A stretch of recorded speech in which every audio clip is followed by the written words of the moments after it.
Hello. So in this video, we're going to talk about Arnaut Daniel's poem, The Art of Love, which I'm reading out of the Norton Anthology of World Literature, and that is particularly important, as you'll see in just a second. So Daniel was a medieval troubadour from what's now southern France. He was from Périgord, which I'm probably pronouncing wrong. Southern France at this time was not properly part of France, of the Kingdom of France. There were a number of France in the early medieval period was divided between a number of different kingdoms. And I think that Daniel would have come maybe from Provence, somewhere in that kingdom. Not 100% sure. But what's important about Daniel, part of the reason he's important at least, is because he is the inventor of the Sestina, probably. He's the earliest writer we know who uses the Sestina form. And it's a complicated form. It's an intricate poetic form based on a patterned repetition of the words at the ends of lines. So the Sestina consists of six-line stanzas. So the main body of it, you have 6 stanzas, each consisting of 6 lines. The words at the end of the lines in the first stanza, they establish the words that will end every line throughout the six line stanzas, the main body of the poem, right? So the 6 words you have at the end of the first stanza, those will be the end of each of the subsequent 6-line stanzas in a varying, repeating pattern. This is a little bit complicated, but each stanza is going to take the order of the words from the previous stanza and repeat them in a 6-1-5-2-4-3 order. So the second stanza, the first line will end with the same word that the 6th line of the first stanza ended with. The second line of the second stanza will end with the same word that the first line of the first stanza ended with. The third line will end with the same word as the 5th line from the first stanza. The 4th line will end with the second, and so on and so on. This is I'm not trying to teach you the Sestina here, but this is a legitimately complicated, difficult form. And Daniel quite possibly invented it. And so that's why I'm spending this time on it. The other element of the Sestina is that it ends with an envoy. In French, it's called an envoy. In Occitan, which would be the language that Daniel spoke, it's called a tornada. It's a tercet, which is a 3-line stanza. And so this breaks up the pattern of repetition. The 3-line stanza at the end, the envoy, is a kind of response to the poem or a greeting to a patron or an address to the reader or commentary, something like this. So, why have I spent all this time talking about the Sestina form? Because Daniel is famous for it, and the Norton Anthology has not translated his poem as a Sestina.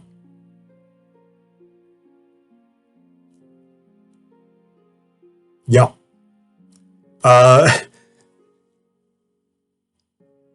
I'm not going to name the translator. If you want, you can get the Norton Anthology of World Literature and look up this person's name. This is a form that is famous for having a patterned repetition of words at the ends of lines. If you translate it, in my humble opinion, particularly if you are translating a Sestina by the guy famous for inventing the form, it should be a proper Sestina. You should strive as a translator to make sure that that patterned repetition of words at the end of lines is in your translation. If you're presenting this guy as the inventor of the Sestina, give us a fucking Sestina. It's not just, here's six-line verses and an envoy. That's not what it is. That is not what the form is. The form is the pattern of repeated words. And the Norton Anthology translation simply makes no real effort to do that. So I'm incredibly disappointed. Norton, I love you. You are my go-to for teaching literature classes. You're my go-to for scholarly materials generally, but boy howdy, did you drop the ball on this one. Like, I actually think the same thing happens with some translations of Petrarch in here. I think they're actually presented as prose poems rather than Petrarchan sonnets. The thing is named the Petrarchan sonnet because Petrarch did it. Translate them as goddamn sonnets. The same thing here, translate it as goddamn Sestina. It's a Sestina by the guy who invented it, by the guy who is famous for inventing it. Do that poet justice. Rant over. So let's actually talk about the art of love in itself. This is a troubadour poem, medieval French style poetry, or Italian style poetry, in this case from what's now southern France. Troubadour poems are ballads. Often. They are stories of love, stories of desire, often stories of military conflict or glorious battle or whatever it is. They're very much story-driven, but they're also very much romantic tales. The troubadour tradition contributed to the development of the chivalric romance, chivalric courtly culture. And so you'll see this as I start to read the poem. You'll see some of these themes of idealized love, of devotion, of sacred duty, of things like this. And this sort of really romanticization of love as a thing that is desirable in itself. So let's get to the actual poem itself. The Art of Love. To this sweet and pretty air I set words that I plane and finish, and every word will fit well once I have passed the file there. For at once love polishes and orates my song which proceeds from her, ruler and guardian of merit. So this first stanza introduces us, again, to a number of troubadourian, I don't know if that's a proper word, to a number of sort of common elements of troubadour songs, and that also become important sort of chivalric elements. This idea of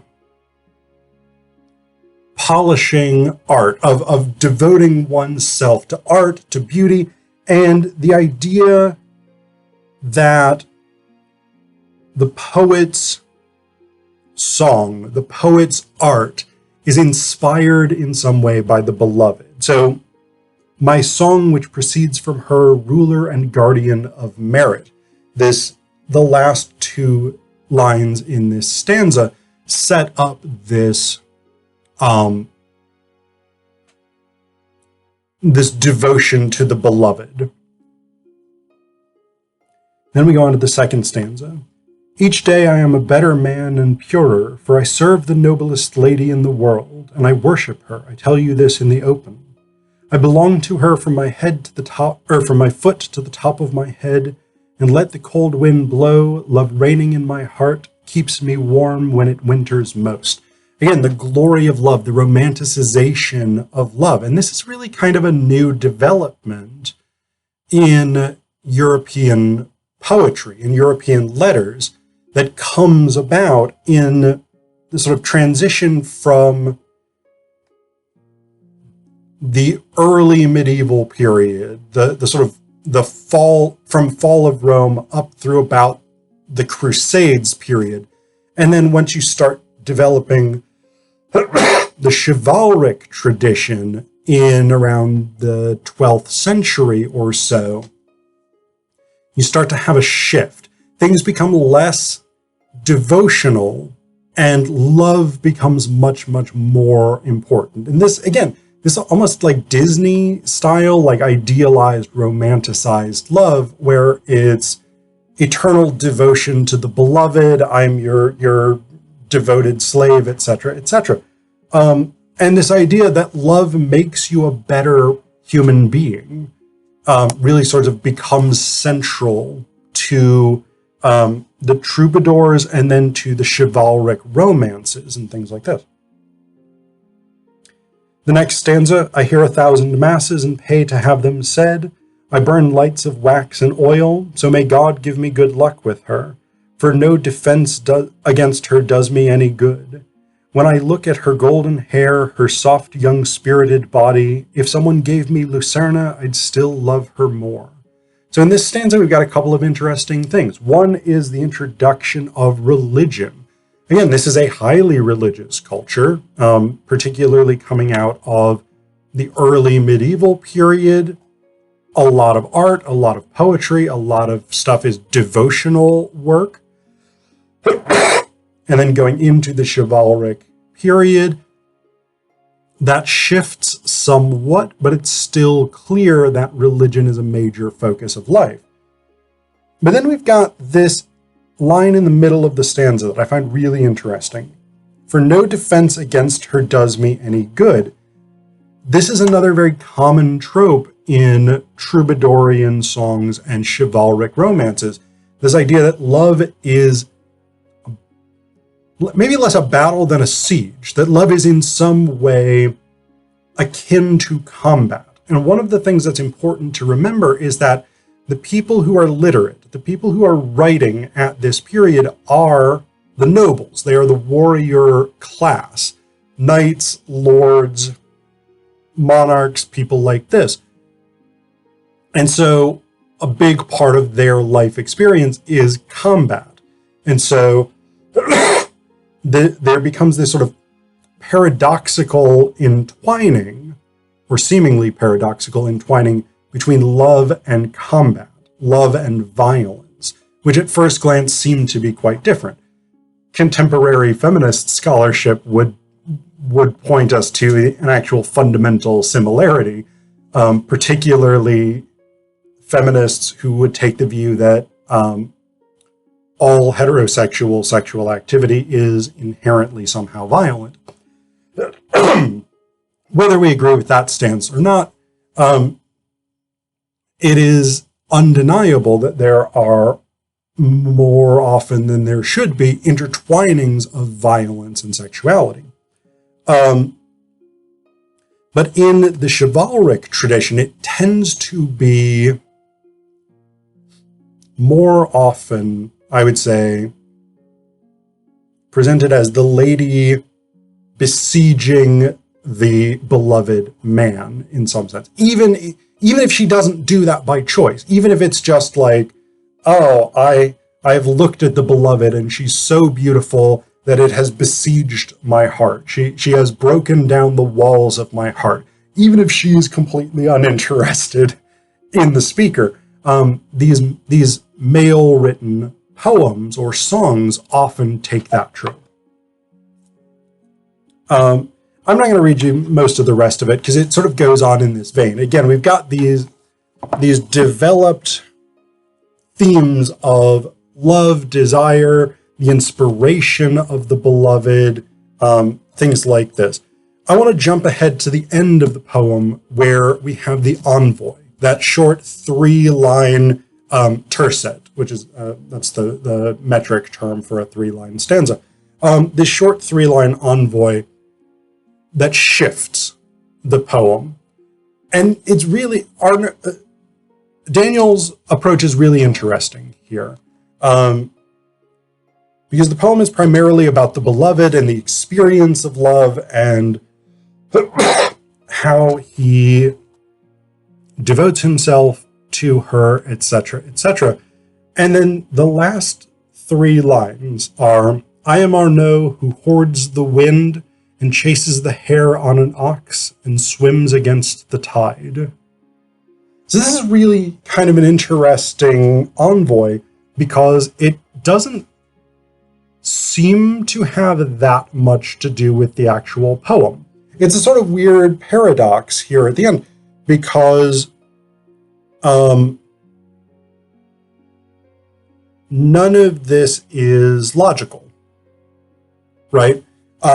You can't hoard the wind. It kind of doesn't make that much sense. If you were to contain the wind, it would stop moving because that's how air particles work, air molecules, whatever they are. It's an intangible thing. So it's a very odd idea to claim to hoard the wind. Who chases the hare on an ox? This is a fast animal being chased by someone riding a slow animal. And again, this is a sort of paradoxical thing.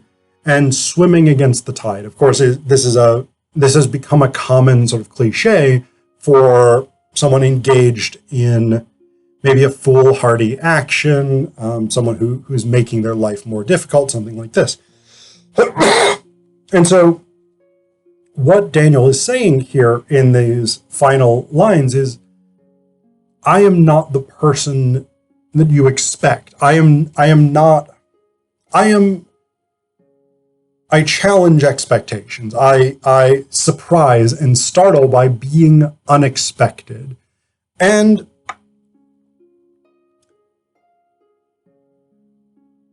I think that's an interesting way of ending the poem, despite the fact that in many ways the themes of the poem are very common troubadourian themes. But again, this is early troubadour days. He is inventing a poetic form that becomes very common among troubadours. So I think there is that element of surprise and of uniqueness in his creativity, in his in how he changes this poetic form and invents something that's new and that gets picked up and becomes a major poetic form.